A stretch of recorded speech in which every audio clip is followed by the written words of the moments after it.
네, 여러분 안녕하세요. 갑진년 새해가 밝았습니다.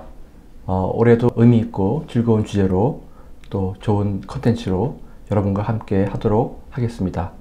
오늘 주제는 조금 어떤 분들에게는 불편할 수 있는 주제이긴 하지만, 그러나 우리가 꼭 알아야 될, 또 짚어봐야 될 부분이기 때문에 제가 오늘은 최근 문제가 되고 있는 그 ELS 관련된 것을 주제로 여러분께 좀 논의를 해 볼까 합니다. 오늘 구체적으로 말씀드릴 거는 최근 그 금융시장의 불안전 판매 그 논란의 중심이 되어 있는 홍콩 H지수와 연계되어 있는 ELS 요건을 조금 더 말씀을 드리고요. 또 이것과 아주 유사한 구조를 갖고 있었고, 또 2019년도에 또 한참 문제가 되었었던 독일 국채 10년 금리와 연계되어 있는 DLS에 대한 이야기도 같이 해보려고 합니다. 우선 오늘 말씀드릴 그 내용은 대체로 논란의 배경이 어떤 거가 논란의 배경이 되고 있는지, 그 다음에 금방 말씀드린 그 홍콩 H지수 연계 그 ELS와 그 다음에 독일 국채 10년 금리와 연계된 DLS의 상품 구조가 어떻게 설계되어 있는지를 좀 상세히 보도록 할 것이고요. 그 다음에 이러한 상품들이 왜 계속 불안전 판매 논란이 이어지고 있는지에 대한 이유도 좀 언급을 해 보려고 하고요. 그 다음에 끝으로 우리 금융 소비자들은 무엇을 유념해야 될 것인지에 대해서 조금 말씀을 드릴까 합니다. 최근에 이제 여러분들도 좀 언론을 통해서 보셨겠지만, 그 홍콩 H지수와 연계된 ELS가 지금 손실이 좀 나고 있다, 이런 그 기사들이 나와 있고 좀 보신 분들도 계실 겁니다. 그리고 이와 비슷한, 사실은 기초자산은 약간 다르지만 구조는 아주 유사한 그런 2019년도에 발행된 10년 만기 독일 국채 금리 연계 DLS에 대해서도 오늘 함께 이야기를 해 보겠습니다. 예금 금리가 2021년 상반기에 거의 모든 나라들이 저금리 정책을 피면서 거의 예금 금리가 한 1% 정도밖에 안 나왔었거든요. 그런데 이 상반기에 그 홍콩 H지수 연계 ELS가 나왔는데, 이때 ELS가 제시한 금리가 한 연 4% 정도 됐습니다. 그러면서 굉장히 큰 인기몰이를 했었는데요. 그런데 지금 홍콩 H지수가 기대한 것과는 달리 큰 폭으로 하락을 지금 하고 있고요.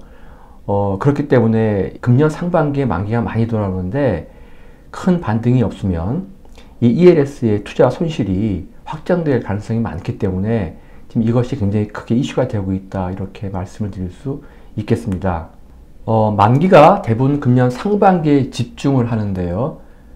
지난번 금융감독원이 발표한 자료를 보니까 한 대략 10.2조 원 정도 그 만기가 돌아오는 걸로 이렇게 되어 있었습니다. 그런데 홍콩 H지수가 지금보다는 어떤 큰 반등이 없는 한 손실 금액은 대략 한 3조에서 4조 정도 날 것으로 이렇게 지금 추정이 되어 있습니다. 이 표에서 보시는 바와 같이 주로 시중은행들이 많이 팔았고요. 특히 KB국민은행이 많이 팔았기 때문에 이 금년 상반기에 KB국민판 그 ELS의 만기가 지금 많이 돌아오고 있습니다.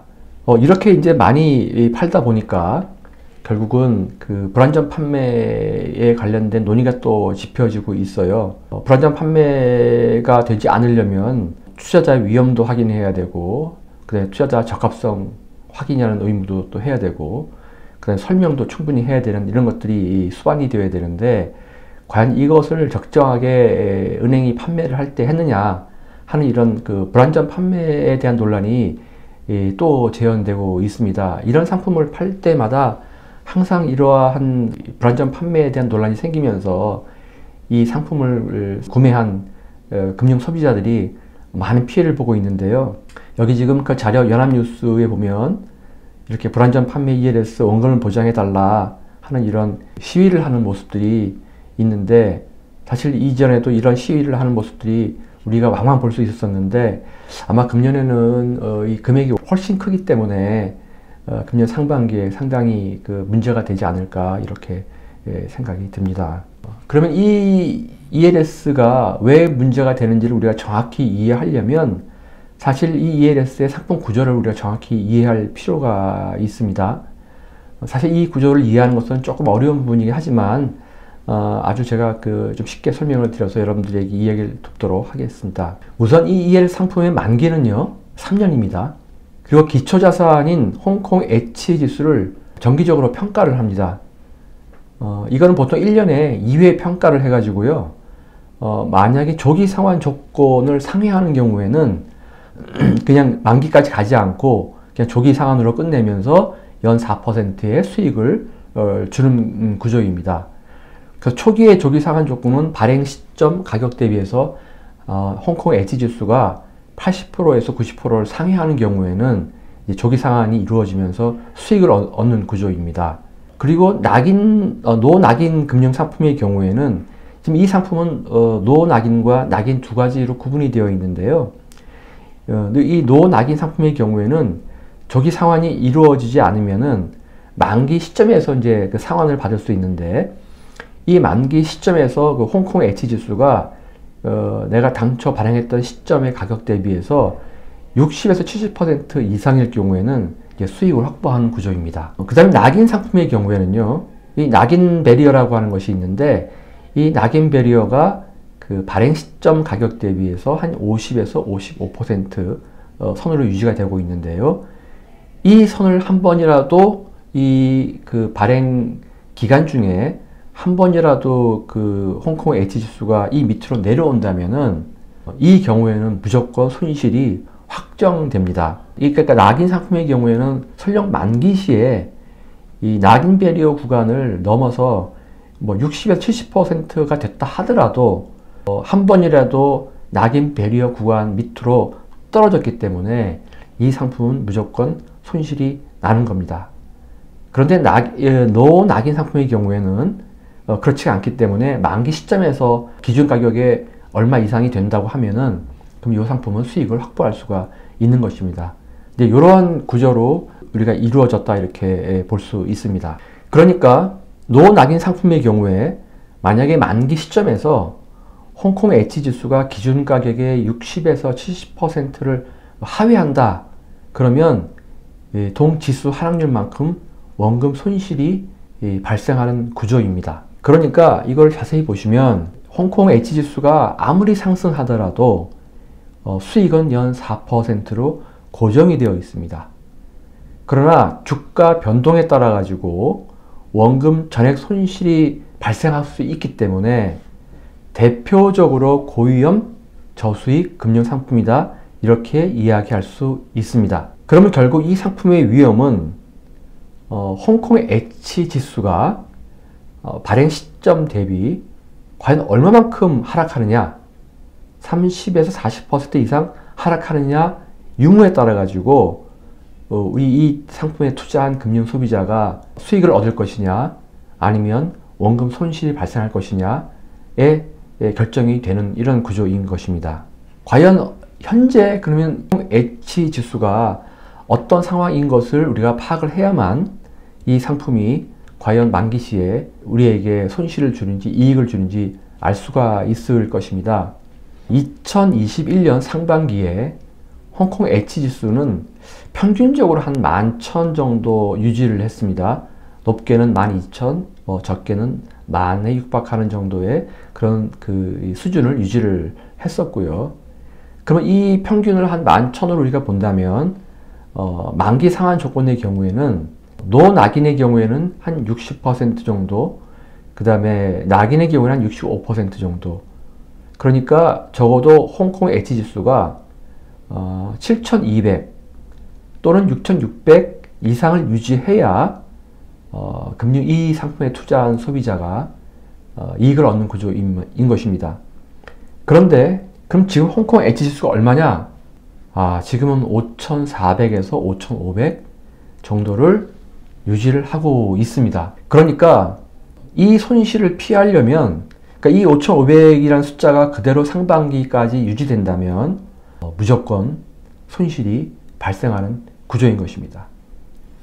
그러니까 금융 소비자가, 이 상품에 투자한 소비자가 이 손실을 피하려면 낙인 상품의 경우에는 현재보다는 한 30% 이상, 그 다음에 노낙인의 경우에는 20% 이상의 지수 상승이 반드시 필요합니다. 그럼 과연 이렇게 올라갈 수 있을까요? 이제 이게 관건인 것이죠. 그러나 현재의 여건으로 보면 홍콩 H 지수의 상승 기대는 그렇게 쉽지 않아 보입니다. 그러기 위해서는 우선 이 중국 경제를 우리가 좀 들여다봐야 될 필요가 있는데요. 이 홍콩 H 지수는 소위 잘 나간다는 중국 기업 50개가 편입되어 있는 지수인 것입니다. 그러니까 이 50개 기업이 결국 중국 경제가 잘 나가야만 주가가 상승하는 것이고, 그래서 홍콩 H 지수가 상승할 것이거든요. 그러니까 결국 중국 경제가 잘 가지 않는다면 사실 이 홍콩 H 지수도 잘 갈 수가 없습니다. 그럼 과연 우리가 중국 경제가 잘 갈 것이냐 하는 것에 대한 상황을 우리가 판단을 해 봐야 됩니다. 그런데 저 개인적으로는 금년 중에 중국 경제가 그렇게 낙관적이지 않다고 생각을 하고 있어요. 우선 그 중국 경제는 그동안에 그 부동산이나 또 인프라 등 이 건설 투자에 의존한 경제에 많이 의존했었는데 지금 그러한 상황이 좀 한계에 왔다, 이렇게 생각해 볼 수 있습니다. 예컨대 부동산 개발업자인 헝다가 파산 신청한 거 다 아시죠? 그 다음에 그 비구이위안이라고 하는 또 유명한 부동산 개발업체도 지금 채무 불이행 상태에 있고요. 그 다음에 최근에 중국 그림자 금융의 상징이라고 하는 중주그룹도 결국은 파산 신청을 했습니다. 그러니까 이거는 결국은 그만큼 부동산 경기가 어렵다는 것을 반증하고 있는 것인데요. 과연 금년 중에 회복할 수 있을까요? 그 다음에 제가 가장 우려하는 것 중에 또 한 가지는 바로 지방정부의 부채입니다. 언론에 나온 어떤 보고에 의하면 현재 그 지방정부의 부채가 한 약 1경 원 정도, 원화로 이 정도로 좀 되고 있다고 보고가 되고 있는데, 자, 그러면 경기를 부양하려 그러면 추가적으로 부채를 늘려서 투자를 해야 되는데, 과연 이게 가능할까요? 저는 거의 이제 이렇게 부채를 대규모 늘려서 투자하는 방식은 좀 한계에 왔다, 이렇게 저는 생각을 하고 있습니다. 그 다음 세 번째는요, 약간 정치적인 것과 좀 관련이 되어 있습니다. 최근에 그 홍콩, 몇 년 전에 홍콩에 그 국가보안법을 시행을 했죠. 이것 때문에 상당히 시위도 많이 있었고, 이제 그랬었는데, 또 중국 본토에서는 반간첩법이라고 하는 것도 시행을 했습니다. 그러니까 사실 이 법은 조금 코에 걸면 코골이, 귀에 걸면 귀골이, 약간 이런 느낌을 주는 법이거든요. 그러니까 과연 사람들이 경제활동을 제대로 할 수 있을까요? 저는 상당히 위축될 거라고 보고 있습니다. 제가 그 법의 내용을 한번 잠깐 봤는데요. 중국의 반간첩법 내용에 이런 게 있어요. 간첩 혐의가 의심되는 사람, 이 사람들은요, 휴대폰을 강제 수색할 수 있고, 또 조사를 위해서는 8시간에서 24시간 강제 구금도 가능합니다. 자, 이렇게 상황이 나빠지고 있거든요. 그 다음에 또 제가 또 하나 우려스러운 것은요, 여러분들도 중간중간에 뉴스에서 보셨겠지만 중국에 잘 나가는 기업들의 CEO가 갑자기 사라지고 있어요. 2021년 1월 달에 그 알리바바의 CEO 마윈이 행방불명된 적이 있습니다. 근데 바로 이 알리바바가 홍콩 H 지수를 구성하고 있는 기업 중에 하나인 것입니다. 그 다음에 이후에 2023년 2월에 차이나 레상스라고 하는 유명한 중국 최대 투자은행이 있는데, 여기 그 바이오판 회장도 실종된 적이 있고요.